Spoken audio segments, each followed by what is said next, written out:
CM Chandrababu vision కు Kia Motors మరో నిదర్శనమన్నారు TDP అధికార ప్రతినిధి సాధినేని యామిని. మేడ్ ఇన్ ఆంధ్ర శకం ప్రారంభమైందన్నారు. ఎన్నో దేశాలని చుట్టూ వచ్చిన ప్రధాని మోదీ ఇండియాకు ఎన్ని కంపెనీలను తీసుకురాగలిగారని ప్రశ్నించారు యామిని.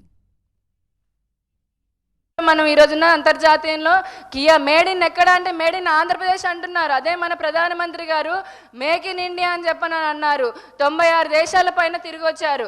మేము ఇదే ఛాలెంజ్ చేస్తున్నాం. మీరు తిరిగి వచ్చిన దేశాలన్నీ మీరు ఖర్చు చేసిన అమౌంట్ ఎంత, మీకు ఇక్కడ ఇండియాకి ఆంధ్రప్రదేశ్ని మినహాయిస్తే ఇండియాకి మీరు తీసుకొచ్చిన కంపెనీలన్నీ, అందులో ఉత్పత్తి సాధించినవన్నీ, కల్పించిన ఉద్యోగాలన్నీ.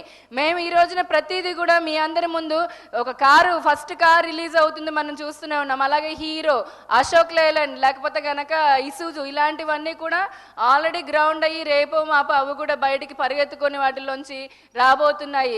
ఉత్పత్తి మన ఆటోమొబైల్ రంగంలో మేమల్లా చేసిన అభివృద్ధి చెప్పుకుంటూ వెళ్తాము. మీలాంటి వాళ్ళు కేంద్ర ప్రభుత్వంలో ఉన్న వాళ్ళు ఎన్ని కుతంత్రాలు చేసి ఎన్ని మోసాలు చేసినా కూడా ప్రజలు తెలుగుదేశం పట్లే ఉన్నారు. We are once again like very proud. Make in India కాదు, మేక్ ఇన్ ఆంధ్రప్రదేశ్ జరిగింది. మేక్ ఇన్ ఆంధ్రప్రదేశ్ అనేది ప్రతి బ్రాండ్ పైన మనము ప్రపంచం మొత్తం గర్వించే దిశగా ఈ రాష్ట్రం ముందుకు పోతుంది.